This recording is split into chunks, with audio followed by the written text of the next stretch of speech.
Alrighty, so before I do the review of looking at these midweek games and doing part one, where we look at the first of 6 of 11 midweek games that happen with MLS is now back from the Gold Cup and Club World Cup break, I'm actually going to first review the last Club World Cup group stage game that these MLS team is involved between LAFC versus Flamengo because I didn't get a chance to do so yesterday with all of these midweek games that has happened. And also, when you look at these midweek games, well, you know MLS is back when the goals are just flying left, right, and center, and defense at times were kind of optional, especially in those later games. Man, those later games, there was some MLS after dark kind of shithousery that happened late in those games, and we'll definitely talk more about that tomorrow when we do the second part of this 11 game review of these midweek action. But like I said, we're going to start off by talking about LAFC versus Flamengo, and even though, again, this is kind of a bit of a meaningless game for both of these teams. LAFC has already been eliminated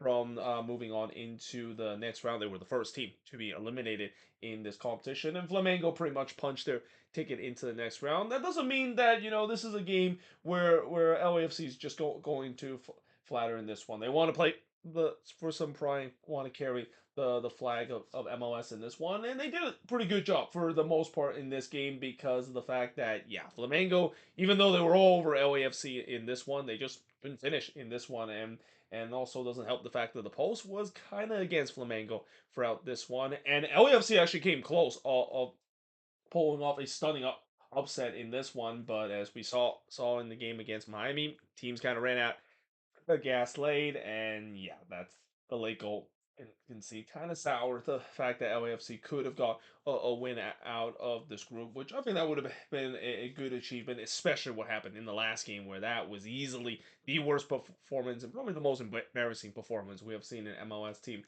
play against their FIFA Club World Cup opponent so far in this tournament.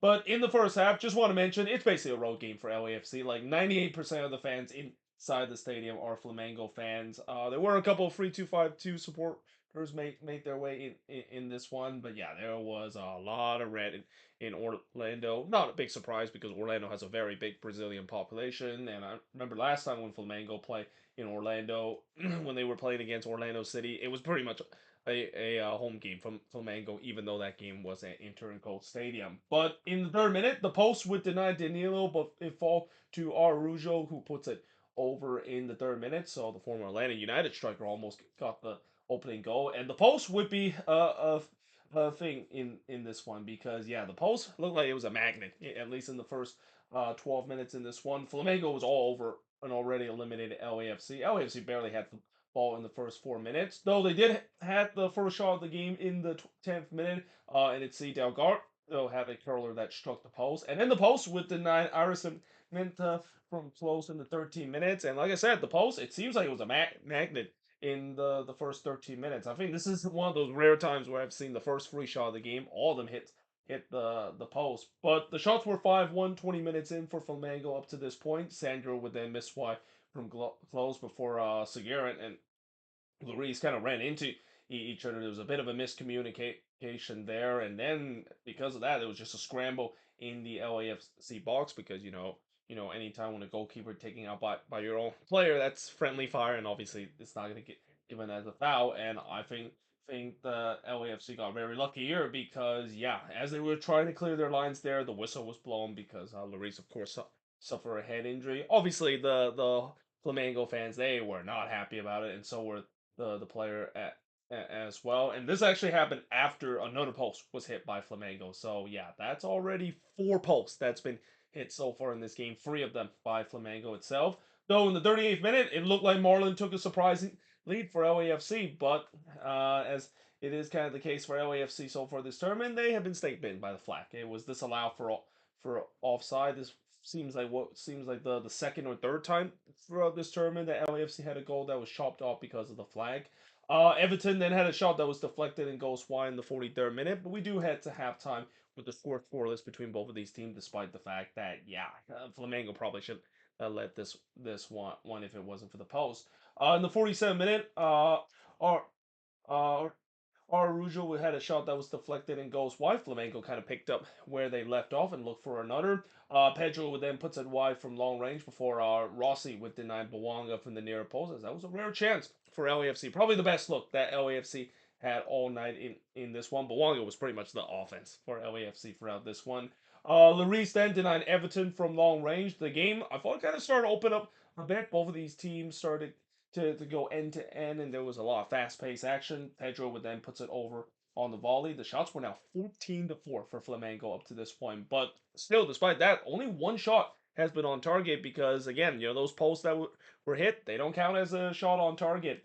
Our Rudo then hits one right to Lloris in the 64th minute, but before, guess what? The post happened again. It denied Aris again, this time from long range. That's the fourth time in this game that Flamengo has hit the post, and I'm pretty sure LAFC is kissing the post after this game. It's been the real MVP, and also thanking Flamengo for their poor finishing because this could have been easily 2 or 3-0 in favor of Flamengo, but instead, just completely against the run of play in the 84th minute.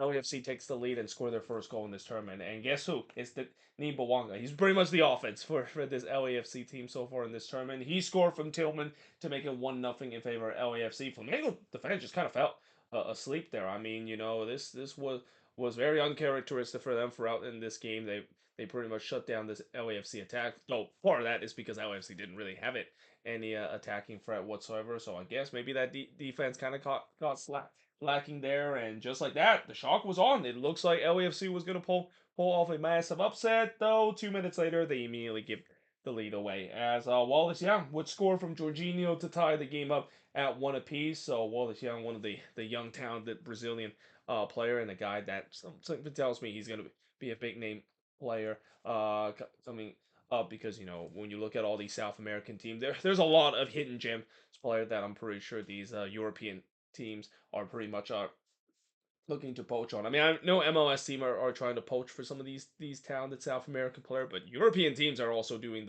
the same case as well. And this is a guy that definitely are going to attract some move from European team, because he just went completely beast mode there. Now, to be fair, the LAFC defense didn't help their themselves and didn't really cover themselves in glory of allowing him to go beast mode there. But nevertheless, what a goal that was, and Flamengo finally got the goal that they needed to tie the game up. Allen tried to give them the lead, but he puts it just wide from long range. And yeah, in the end, LAFC, I know it will be a little bit of a disappointing kind of ways that they had the lead late in this game, could not see it out for a pretty historic win. But hey, consider how this game has gone and consider the stats of this game. I think they'll be happy the fact that they at least got a point out of this one. But the shots in this one, 20 shots for the just 5 the LAFC had, 1 shot on goal for the 3 that Flamengo had, 7 shots off target for the 1 that LAFC had, 2 shots on block for the 6 that Flamengo has, and possession-wise, 67% possession compared to 33% possession that LAFC has in this game. I'm not sure if Flamengo actually played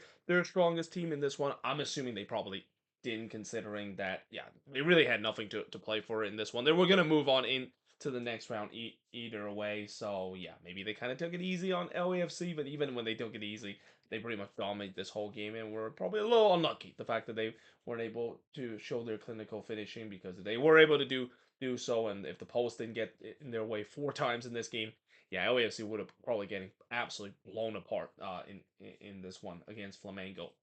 Now, looking at some of these MLS game, because like I said, MLS is back, and despite the fact that I mentioned earlier the fact that there are some crazy games that we'll talk about in the second part of the review, and some high scoring game, most of the resort this week and this midweek has been kind of predictable. There weren't really too much surprises, you would say, when you look at some of these resort, and that starts with the first 2 games that we're going to talk about. We're going to first talk about the 2 Ohio team getting the win, starting off with Columbus versus Atlanta United. And it's not often I say that it's no surprise that Atlanta lose a game, but I mean, this season it's been kind of a common theme this year. I mean, it's just been a disastrous season for this Atlanta side, and I still need to definitely make a video talk about this disastrous season that this Atlanta team has, and that you got to say, Ronnie Delia probably doesn't have a lot of time left with this team. This team clearly is not playing for him, and it showed in terms of the effort in the first half, because in the first half it was all Columbus. Gasag within hits it right to Guzan. The shots were 2 apiece early in this one, as it's been an open game to start or this one. Shiberko was in on goal there, and he actually went around Guzan, but just could not put it on target. Before Russell Rowe was in on goal there, but this one was palmed away by Guzan. Lapinainen then puts it into the side netting from close. Columbus was definitely gaining steam as they were pressing for the opener. The shots were 6-1 for Columbus 20 minutes in. So yeah, they really took for this game, and to no one's surprise, in the 23rd minute, that pressure finally paid off as Herrera would score from Chambos to make it 1-0 in favor of Columbus. Guzan would then deny Gastak on a 1v1 opportunity. I gotta say, Daniel Gastak, what does he need to do to score a goal for the Columbus Crew? I mean, I know he's got the assist chart for this Crew team, and he of course got another assist in this one. But I think deep down he would love to finally get his first goal as a Columbus Crew player because he's kind of been snake bitten so far ever since he's gone with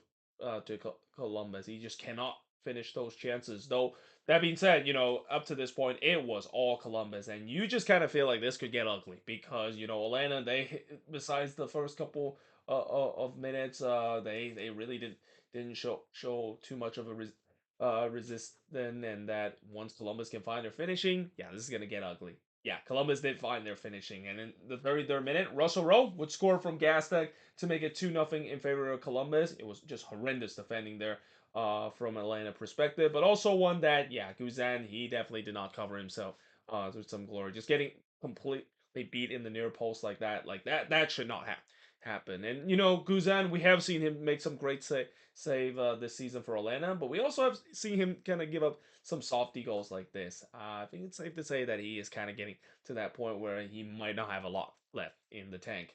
But in the 34th minute, Moranchuk looked to respond on a rare chance for Atlanta, but his shot was deflected right to Bush. Gastak then looked for another, but he was denied by Guzan in the 36th minute because, yeah, Gastak, he's not out to score a goal right now as a Columbus Crew player, just completely snake bin. But you know who is not snake bin?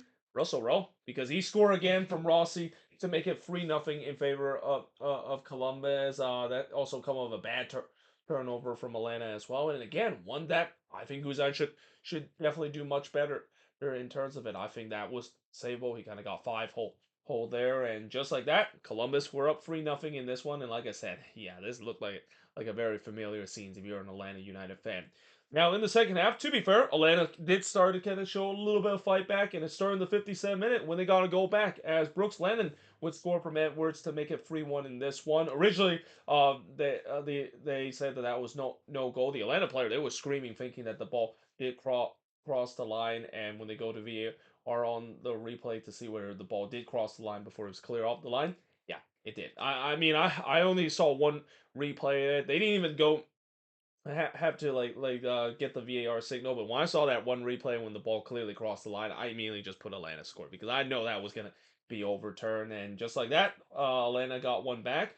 Latte Laugh was ending on goal here, but yeah, we know what's gonna happen. He's not gonna put that one in because he is just absolutely snake bitten right now, and has now really started to turn to probably one of the biggest bust signing we've ever seen in league history. But the momentum was definitely with Atlanta. I feel like Columbus have definitely dropped off their intensity, and I think Wilfred Nancy will not be happy about this. I mean, I know they're up 3-0, and many teams wouldn't mind if they dropped their intensity when they're 3-0 up and just kind of cruising with the 3 points. No, Wilfred Nancy. Wilfred Nancy, the side likes to go at it from minute one, even if they're up 3 or 4-0. Wilfred Nancy side is not going to let off. They're gonna show no mercy to their opposition, and I think you'll be very disappointed the fact that the intensity really dropped off for the Crew when they were up 3-0.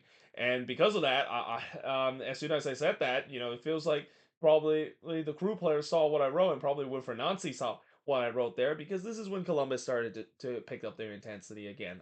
Started with Aliu puts it wide from long range before Almiron puts it wide from the volley. Aliu then had a shot that somehow goes wide despite the fact that it looped over to the back post. I mean, it was like almost a slow motion kind of shot there. But yeah, Columbus definitely finally started to pick up the attacking intensity, trying to get that free goal lead back. And even though they didn't do so, it was a comfortable 3-1 win in this one against Atlanta. The shots in this one, 19 shots for the 9 that Atlanta has, 3 shots on goal for the 10 that Columbus had, 8 shots off target for the 5 that Atlanta has, 1 shot that was blocked for the 9 that Columbus had, and possession-wise, 62% possession compared to 38% possession that Atlanta has in this one, as Columbus get themselves on a winning streak again, and somebody tells me, yeah, they're getting themselves back higher in the standing. This is a team that after a bit of a blip, a form that they had. I remember when they went on that 6 game winless run, which was kind of very unheard of, and kind of almost flying under the radar. The fact that they went on a winless run, not a lot of people talk about it because they were still playing some good soccer, but they just aren't picking up the result that they need. They're starting to pick up the result that they need again. Though it's not that hard to do when you're facing against an Atlanta team that, like I said, this team just looked completely lost. Right now, I think it's gonna be a matter of time before I think Ronnie DeLeon might be the next head coach to lose his job this season. Now, moving on in terms of the next match. So, well, Columbus, of course, is heating up. So is Cincinnati. So, these two Ohio teams, it seems like they're not only linked up with each other when it comes to the geographical standpoint, but also in terms of the resort as well. Because we talk about Cincinnati have had their struggle recently, but now it seems like they figure it out again. Though again, it's not easy to figure I'll consider one, they're a very good road team, and two, they're facing against the worst team at home this season in Montreal. They have not won a single game at home this season. In fact, it's been almost a year since Montreal has last got a resort. Not since last September that they got a resort at home, and that way continue after this game. Now, in the first half, 10 seconds into this game, Miazga and Owusu kind of exchanged some unpleasantly. So, yeah, straight from the get go, I definitely didn't see that coming. I mean, I guess with Miazga, you kind of sense that he is kind of like a villain in MLS. He's going to get in the skins of the opponent, but I definitely didn't think it was going to happen just 10 seconds into this game. The first shot of the game did see Yetlin hits it right to see Wasp before the first shot for Montreal. See Pierce puts it wide from close range. There was a shout for a penalty for Montreal not given. I thought Montreal kind of started a better side in this one, and they're desperately looking for an opener, looking for a lead to try to get their home form going. Salutano then denied Pierce in the near post before Evander puts it high from the free kick. Siwas then denied Orejano from long range as Cincinnati started to wake up, looking to try to get the opener while Montreal was sitting in a deep block. Letary then missed wide from long range in the 36th minute before Evander hits it right to Siwas as the shots were now 6-2 for Cincinnati 37 minutes in. And just as we thought we were going to head to halftime scoring in this one, Cincinnati takes the lead. It's Evander. He scored from Kamara to make it 1-0 in favor of Cincinnati. And yeah, this is one that Siwas will want to have back. I mean, he got ahead to it. Probably should have kept that one out, but Cincinnati wouldn't care. They were up 1-0 up to this point, and that would be the scoreline heading into the second half. Now, in the second half, Siwas did redeem himself by denying Orejano from long range before Pierce missed it wide from long range.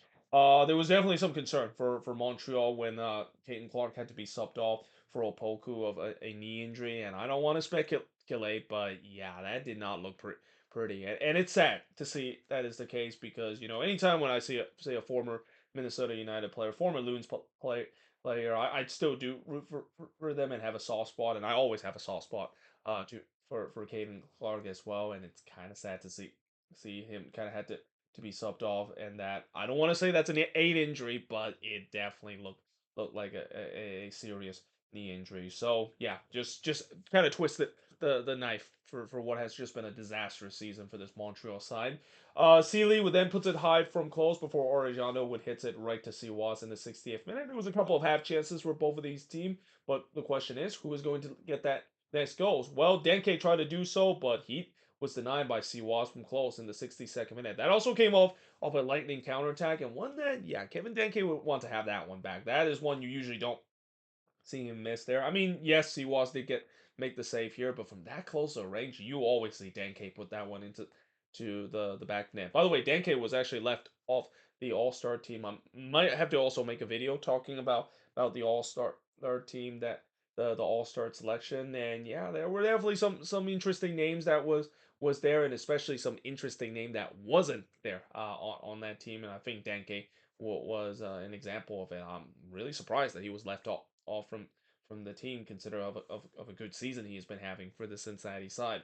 But that being said, I also said that not only came off a lightning counterattack, that was going to happen. Montreal was going to continue to push forward. They're going to lead the gaps at the back, and in the 66th minute, Cincinnati get an insurance goal as Lucas Orellano would score from Evander to make it 2-0 in favor of Cincinnati. Kubo then looked for another, but he puts that one wide before Siwas denying Kubo on the free kick. And it just kind of felt like it was a training session for Cincinnati. I mean, they were dominating in this one. They were looking to try to get that third goal, and they do exactly that in the 84th minute as Evander would get his brace from Engel to make it 3-0 in favor of Cincinnati. Owusu did get one back from Montreal as he scored from Vincent to make it 3-1 in this one. And then Vincent had a big opportunity to make it 3-2, but he was denied by Celentano. So, yeah, Cincinnati was just kind of making sure that they want to keep that narrative of we're only allowed to win one goal games. I mean, that's the Pat Nolan special. But in the end, on a rare occurrence, they actually won by 2 goals. I think this is only the second game this season that they've been able to win by more than a goal. Pretty much all their win this season has just been by 1 goal. The shots in this one, 10 shots for the 16 that Cincinnati has, 11 shots on goal compared to 4 that Montreal has. Yeah, that Cincinnati attack was definitely lethal in this one. 3 shots off target for the 4 that Montreal has, 1 shot that was blocked for the 2 that Cincinnati has, and possession-wise, 52% possession compared to the 48% possession that Cincinnati has in this one. And like I said, not a surprising result. We knew that Cincinnati was going to get a relatively easy win in this one against a winless Montreal side, and they did exactly that and took care of their business in this game. But that being said, I am now going to switch board and look at the last 4 games to finish up this review of part one, looking at the first 6 of 11 games from this midweek action, and also the last Club World Cup game involving an MLS team in the group stage match. So moving on, we got Toronto versus the New York Red Bulls. So this was kind of one of those games where either of these teams could have got the result if they were able to show their clinical finishing, at least in the latter part of the second half, but weren't able to do so, and it ends up in a draw. Now, the first shot of the game did see Carmona puts it wide from long range. Not much really happened in this game. Not a big surprise. Every time when we see a Toronto game, you know it's going to be a bit of a slugfest. Only one shot for the first 15 minutes. The second shot of the game came from Corbinu as he puts that one wide. It was also the first shot for TFC as well. But on the second shot and on the third shot of the game, it's in the back of the net as Sofo would score to make it 1-0 in favor of the Red Bulls. Johnson did make a good save to deny Morgan there, but it falls right to Mohamed Sofo. We're in the right place, right time, hits it into the empty net. One of the easiest goal he would ever score in his career, and just like that, the Red Bulls take a 1-0 road lead in this one.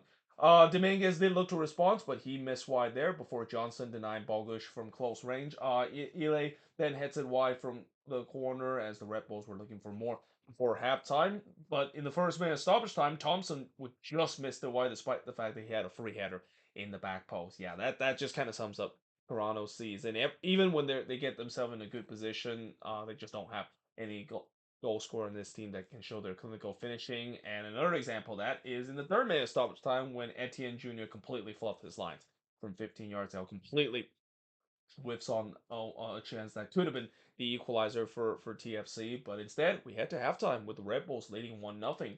In the second half, Ile would then head it wide from close in the 47th minute. But then in the 51st minute, Toronto equalized as Corbinu would score from Rosted and Cuejo to tie the game up at one apiece. Yeah, the Red Bulls kind of felt asleep on the second phase of play. The ball was recycled there. The Red Bulls just kind of did a lot of ball watching defending there, and they pay the price for doing so as the game was tied up at one apiece. Edwards did look to respond, but he was denied by Johnson before Etienne Jr. missed wide from close in the 61st minute, and then he puts it high from long range in the 66th minute. Speaking of long, he heads it set wide from the corner in the 69th minute. As again, this game kind of looked like it was up for grabs in the second half, but the question is, who can get that lead? Well, Serge Goma tried to do so, but he missed wide from close range before Hall hits it right to Johnson, and then Spicer would also hit it right to Cornell in the 6 minute stoppage time. So despite there were a couple of half chances for both of these teams, it ends in a 1-1 draw. As the shots in this one, 13 shots for the 9 that the Red Bulls had, 5 shots on goal for the 2 that Toronto had, 7 shots off target for the 3 that the Red Bulls had, no shots that was blocked for the 4 that TFC had, and possession-wise, 50% for both of these teams. And it's not often I say the road team will be the more disappointing coming out of a Guar resort, considering road teams are always going to be happy with a point. But for the Red Bulls, I mean, we talk about their struggle this season on the road, and especially when you're facing against one of the easiest opponent you can get a win on the road in TFC. I mean, TFC this season. Well, I will give TFC credit that they definitely showed some good fight and have definitely showed some maturity under Robin Fraser. That this deep rebuild that they're going through, it started to kind of go on a little bit of a right track, even if they're not getting the wins that they have. They're getting points and making hard for opposition to try to get points against them. But for the Red Bulls, I mean, this is one of those games where it's a even though they have struggle on the road, they have to get free points on the road against this TFC side. They want to rise themselves up in the standings and trying to keep themselves away from that red line right now. They need to win this game against Toronto FC. Now, moving on, in terms of the next match is New England and Nashville. So this was one of those entertaining games that we saw this week. There was a lot of these high scoring kind of affair, and this game also could have gone either way as well. A very evenly matchup, but in the end, Nashville gets the win. They continue this incredible run of form, and also Sam Surridge continue to be an absolute dynamic player, and I believe he also was left out of the All Star team if I'm not mistaken. Which yeah, that I think there are certain guys that when they found out that they got left out on the All Star team, they definitely took that personally, and he definitely had a night to remember again. But in the first half, the first shot of the game, see Mukhtar free kick that was tipped over by Ivicic, but the first shot for New England is in the back of the net as Thomas Shankalai would score from heel to make it 1-0 in favor of New England. So yeah, Shankalai, it's been a long time since he has scored a goal. It's also been a long recovery from him ever since he suffered that torn ACL. That has to feel good for him to finally get that opener, and just like that, New England gets the 1-0 lead. Though that also came off of a long ball from a free kick. Yeah, not great set piece defending there from Nashville perspective. Heel would then look for another, but he puts it wide from long range, and then the post would deny Perez from long range in the 25th minute. I thought it was a good response for Nashville as they now were looking to push for the equalizer. Surridge had a shot that was deflected, goes wide before Shankalai would hits one right to Willis in the 32nd minute, and then Mukhtar would be victimized by the post in the 42nd minute. As yeah, just like how I said, the post was MVP for LAFC in the game against Flamengo. It seems like this game it was MVP for New England up to this point because Nashville they were continuing to pile on the pressure to try to get the equalizer. Shankalai would then look for a second goal again, but he puts it wide from close. But then in the second minute of stoppage time, Nashville took advantage of the pressure that they've been putting. As Sam Surridge would score from Perez to make it 1-0, or I'm sorry, 1-1 in this game between New England and Nashville, and that would be the scoreline heading into the second half.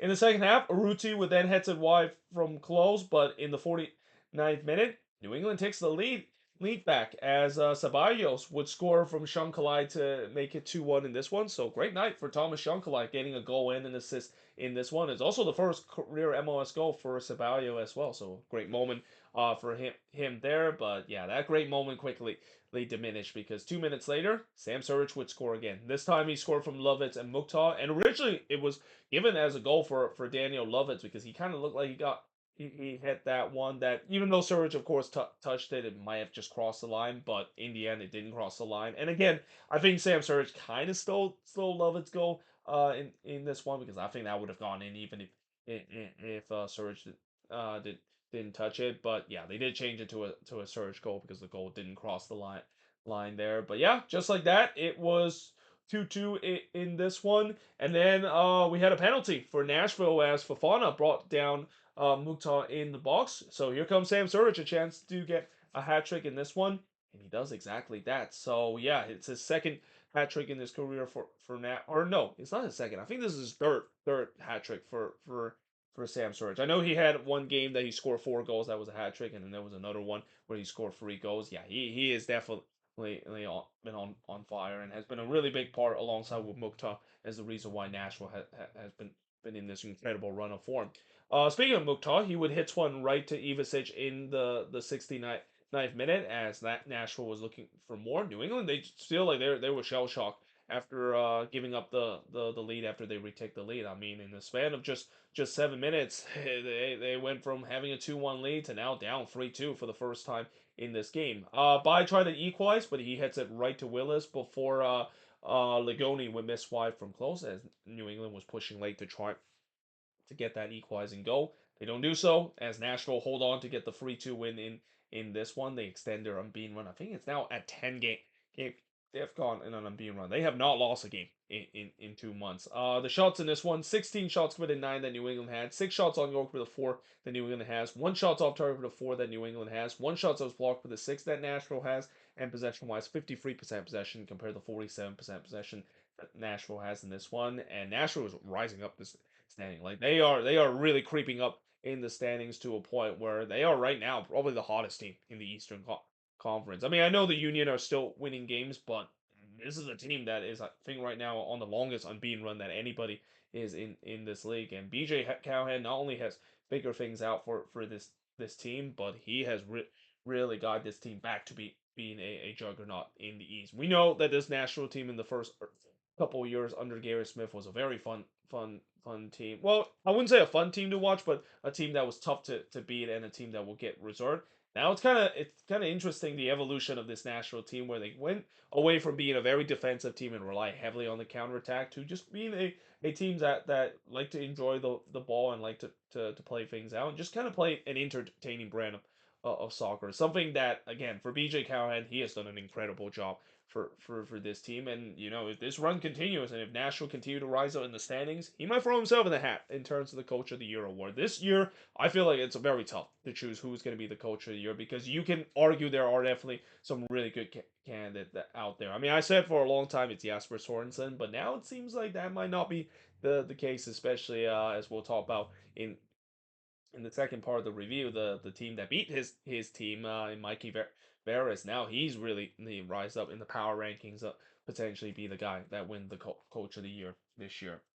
Now moving on in terms of the next match is St. Louis and Orlando City. So this game was kind of interesting because Orlando they jumped out to a 3-0 lead in this one, by far playing the best soccer that they play on the road this season. And then it kind of got interesting late in the first half, and then the second half happened where all the good work that St. Louis did to get themselves back in the game. I mean, it just feels like that was all gone in the second half. I mean, and I gotta say, if it wasn't for Roman Berkey in this one, this could have got even more ugly for this St. Louis side. Now, in the first half, the first shot of the game, see Arujo hits it right to Berkey, but in the 7th minute, Orlando takes the lead as Enrique would score from Ojeda and Angulo to make it 1-0 in favor of Orlando City. 2 minutes later, they made it 2-0 as Pasalic would score from Atuesta to make it 2-0 in favor of Orlando. Pasalic then looked for his second and third for Orlando, but he was denied by Berkey, and it was all Orlando coming out of the gate. They just basically shot out of the cannon in this one, just completely stunned this Energizer Park crowd. Like this was an Orlando City side that we know that this team can do this. They can definitely have some good attacking team plays, but this season it just kind of feels like it's inconsistent. There's been times where they can do that, and there's times that they can't do. More times they're not on the road. They can't really quite play like this, but this is really one of the few times where they really show their potential and that they have jumped themselves up to a 2-0 lead.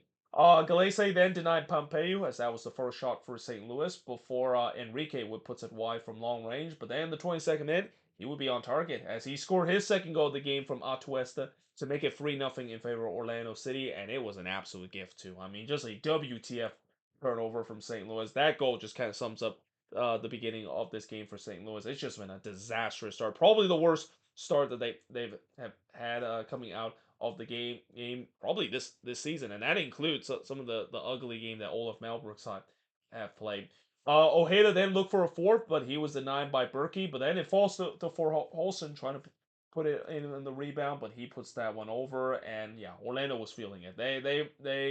They absolutely was dominating this game. This was easily the worst first half that St. Louis have ever played this season, and maybe the worst they have ever played in their short times in MLS, because I have never seen St. Louis play this badly, and especially from this badly to start the game both home and away. But in the 40th minute, they do get themselves a goal back as Simon Betcher would score from Totlin and Berkey to make it 3-1 in this game. I almost said 2-1. It was 3-0 up to this point. But so yeah, just kind of a simple long ball there for Roman Berkey, simple kind of counterattack, and they got themselves back in the game. Though Ojeda did look to respond, but he hits it right to Berkey. But then in the 3rd minute stoppage time, things gets even more interesting as João Klaus, he's been red hot lately, coming off of a hat trick in the last game. He scored get in here to make it 3-2 in this one. And all of a sudden, yeah, if you're Orlando, I mean, as dominant as this first half has gone, it's the wheels kind of have fallen off, at least in the last 5 minutes. So they almost made it 4-2 as Ojeda looked to respond again, but he was absolutely robbed by Roman Berkey. I gotta say, Roman Berkey, I wouldn't be surprised if he might say that, yeah, after this year, if he's not gonna get defensive help, that he's gonna think about leaving this club, because this season he has just been getting absolutely shelled by his defense, or should I say, non-existent defense this year, and that, like I said, it would have been 4 or 5 in this one if Berkey didn't comes up with a big save in this one, and it doesn't get any better for Berkey and that defense in the second half, even though St. Louis had got themselves back in the game as it was 3-2 heading into the second half. Not a very common scoreline we usually see heading into the second half. But in the second half, Ojeda would miss wide from long range before Berkey denied Atuesta from close, and then he denied Enrique from close in the 59th minute. Once again, Orlando kind of picked up where they left off, continued to press for that fourth goal. It doesn't seem like giving up 2 goals late in the first half was going to stop their attack. I mean, this attack was really feeling it, and Berkey was really the reason why he's keeping St. Louis in this one as the defense for the St. Louis side. I mean, I'm pretty sure they didn't realize the Gold Cup break and the Club World Cup break is over, because it was nowhere to be found in this game. Berkey then denied Araujo from close before Folholson missed wide from close in the 67th minute. Orlando was piling on the pressure. You just can't have the feeling it's inevitable that they were going to score that fourth goal. Though Joe Claus did have a chance to tie and score against the run of play, but he missed wide from long range before Enrique missed wide from close in the 80th minute. But then in the 82nd minute, you knew this was going to happen. You knew Orlando was going to get that fourth goal with all this pressure that they paid off. And it's Pasalic scoring the brace here from Atuesta to make it 4-2 in this one. And yeah, not only we saw that one coming from a mile away, but Berkey got flat-footed there. So as much as Berkey has made some incredible save, that is one moment that he definitely does not want to look back. Just kind of got leaning toward the wrong way there, just got completely flat-footed, and just like that, Orlando City made it 4-2. Klaus did look to answer, but he hits this one wide before Galese denied McSorley from close in the 6 minute of stoppage time, and that was really the only time when Orlando started to put the foot off the gas, because for 82 minutes in this game, they absolutely throttled that St. Louis defense and could have easily had 5 or 6 goals in this one. But they'll settle for the 4 as they win 4-2 in this one against St. Louis. And the shots in this game just tells the story. 24 shots compared to 16 that St. Louis had in this game. 12 shots on goal in this one compared to 5 that St. Louis has had. I feel really bad for Roman Berkey, and it's not the first time we've seen him just getting completely hung out to dry by a non-existent St. Louis defense. 6 shots off target with the 5 that St. Louis had. Both teams had 5 shots that was blocked, and possession-wise, 50% for both of these teams. And it's safe to say that I think that new interim head coach boost that Dave Critchley had brought to the St. Louis side, yeah, it's quickly wearing off with this team, because this team has looked really bad in these last 2 games, and really throughout this whole season as well. I mean, I think now we can kind of understand why Olaf Melberg wants to go with a very defensive approach, because ever since Dave Critchley kind of have become a little bit more aggressive when it comes to the attacking source, and they decided to take more risks. It definitely have make them play much more entertaining brand of soccer, but at the same time, it comes with a big cost. The fact that, yeah, this defense has just been exposed time and time again in this game, and even in previous game as well. And I think it's kind of getting to a point where, well, yes, Olaf Melber was definitely not a good coach for the St. Louis side, but at the same time, I can kind of understand why he decided to go super defensive, because you clearly see that when they don't go in that super defensive side, this team is just getting absolute rinsed at the back. And there's no doubt that during the summer transfer window, not only there's going to be a lot that they need to change, but the defense is going to be the number one priority, because I know that they want to. Dave Critchley wants to play this style. They don't want to go super defensive like they did under Olaf Melberg, but they kind of almost have to do so, because this defense just getting absolutely rinsed apart, not only in this game, but really in the last couple of games as well. Like these last 2 games, this defense have conceded seven goals, and even in that first game under Dave Critch League against the Quakes, that could have been, but they could have conceded 2 or 3 goals in that one, because the Quakes were putting a lot of shots and just weren't clinical in that one as well. Now, moving on in terms of the next match is Minnesota and Houston. And by the way, this is the final game that I'm going to talk about in this review. And I gotta say, for about 60 minutes of this game, we were looking like we're in for your typical nil-nil kind of boring fest that I've seen Minnesota play at home. And then Well, when they score a wonder goal, and then the rest is history. I mean, that kind of woke up this Loons attack, and they score 3 goals in 10 minutes, and that was all they need to get the 3-1 win in this game against the Dynamo. Now, in the first half, the first shot of the game, did Sevchenko hits one that was denied by Spiel. Not much really happened, at least early in this one. Both of these teams just kind of trying to shake off that 10-day rust that they had. Diaz would then heads it wide from the corner. The shots were still one apiece early in this one. There was a lot of whistle and a lot of choppy start foul in this one. And also the doesn't help the fact that the surface it definitely didn't play relatively well because there was a lot of rain that happened prior to this game that was kicked off as well. But in the 26 minutes, speaking of rain, Reigns would puts one yeah,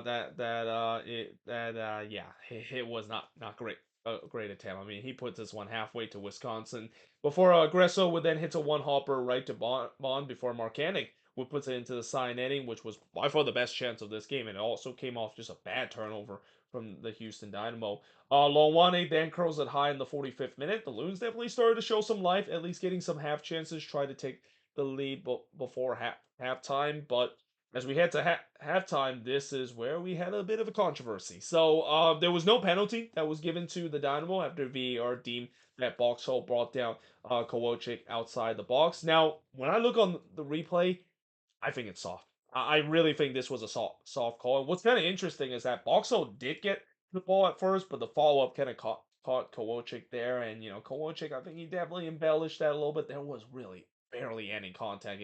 I would say in that. But then what's kind of interesting is the fact that it definitely looked like that happened inside the box. I mean, when they did the freeze cam on the VAR, that it was kind of a moment where it happened outside the box, but that's doesn't seem like it's where the foul happened. That was just kind of the beginning of where the follow up through happened with Box whole challenge on Kowalczyk. So yeah, in some way they not only got the call I think wrong when it was being called outside the box because definitely didn't look like it was outside the box. But I think they probably got it wrong when it comes to the fact that I don't think that was a foul either way. It's just such a weird one that is. So yeah, in the end, I guess two wrongs means a correct call in the end. I mean, I don't think that's how it works out, but hey, the Loons got away with it. Instead, they give a free kick just outside the box, which in that ensuing free kick, Ponce couldn't capitalize as he hits that one off the wall, and that was kind of the only thing to talk about, at least heading into the second half. Yeah, it was a very forgettable first half, and in the beginning of the second half, it was kind of forgettable as well because after Kowalczyk puts it high from the free kick, not much really happened, even in the beginning of the second half, and I just feel like, oh boy, this feels like very similar to what we've seen before with and I started to kind of worry that this is like last season all over again for this Minnesota team. As soon as we get through this time of the period where they're missing players due to international break, or in this case the Gold Cup tournament, there's just nothing going on the attack in this one, and they're going for a bit of a losing skid, or in this case, a very disappointing result against the Dynamo side that seems like they're heading the wrong direction in the last couple of weeks. But then in the 60th minute, like I said, this moment really woke up the Loons as Longwane, who hasn't really did much up to this point, but he scored here from Diaz and Boxall to make it 1-0 in favor of Minnesota. And if there's one thing that Minnesota will really heavily rely on, and if the goals are not coming in and the chances are not coming in, why not rely on the long throw in? Because they are the kings in terms of the long throw in. They're the kings in terms of set piece kind of goal. I mean, I know the long throw in doesn't count as a set piece, but it pretty much is with the way that the ball is delivered into box and caused chaos. And here, it got the flick on Diaz, and I have no idea how Longwane was able to do a little scorpion kick kind of back heel to put that one in. That was just the cheekiest finish I've seen in recent memory. And just like that, Minnesota takes a 1-0 lead, and that immediately give confidence not only to the Loons but also Longwane himself, because just 2 minutes later he would score again as he scored for Marcanic and Trapp to make it 2-0 in favor of Minnesota. I have a feeling Bongi was very hyped up playing this one because his family was actually in this game as well. He celebrated that first goal with his family as well. But in the 70th minute, Minnesota would make it 3-0, and wow, this was just world class. I mean, Julian Gresso, we know that he's a great crosser, and he has the ability to put a dime in the box. But even for his standard, I mean, this was probably the the one of the best pass I've ever seen this season, and maybe one of the best pass I've ever seen in MLS, where just Gresso putting an absolute dime right to Lod, splitting through a couple of defenders, just playing right into the middle of the field, kind of very Kevin De Bruyne esque kind of pass. And Lud with that one-time finish to make it 3-0 in favor of Minnesota. I mean, that was just champagne soccer to see. Something that I definitely did not see coming with the way that this one was just a dull 0-0 resort heading into this one. But hey, sometimes, when you finally get a goal and get the breakthrough, that can of course happen. It can become a snow effect, and it's definitely a snowing effect for this Minnesota team. As all of a sudden, within a span of in a span of 10 minutes, they're 3-0 up against the Houston Dynamo.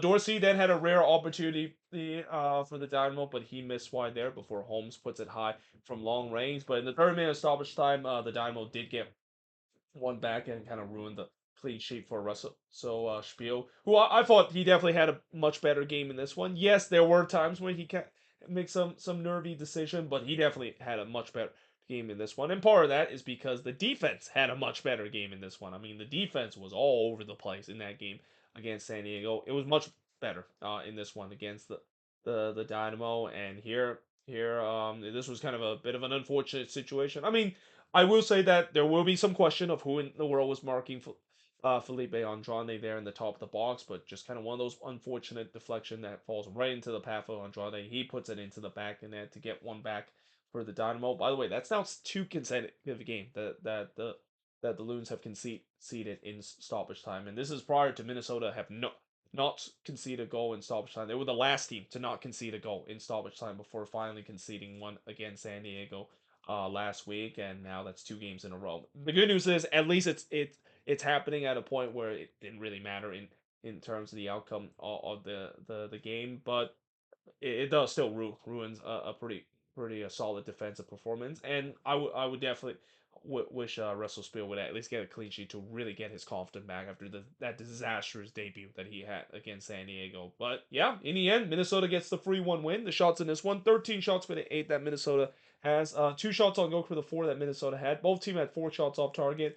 No shots that was blocked for both of these team, and possession wise, 62% possession compared to 38% possession that Minnesota has in this one. And while this is kind of a resort that I expect Minnesota to win, considering the fact that last season this is usually the June swoon time where they just completely fell apart because of missing player due to international duty. It is great to see that it's not really happening this season, or at least not yet that is with them getting the win, because in the grand scheme of things, this actually could be a bigger win for Minnesota than you think that they would, because as I said in the preview, they got a lot of games coming up. They got a really tight schedule where there's going to be playing a lot of games both in MLS and also in the Open Cup. They even have a friendly squeeze in against a German club, which I'm surprised that they haven't canceled that one, considering it's literally one day before they have that quarterfinal game against the Chicago Fire at home. But nevertheless, there's going to be a lot of games that this team is going to play, and this is where it's going to really test the depth, especially with them not going to have players due to the Gold Cup break. It's going to really test the limits when it comes to the depth of this team, and that's kind of the one area that I always concerned about this Minnesota team this season, where the depth of this team I don't think is as strong as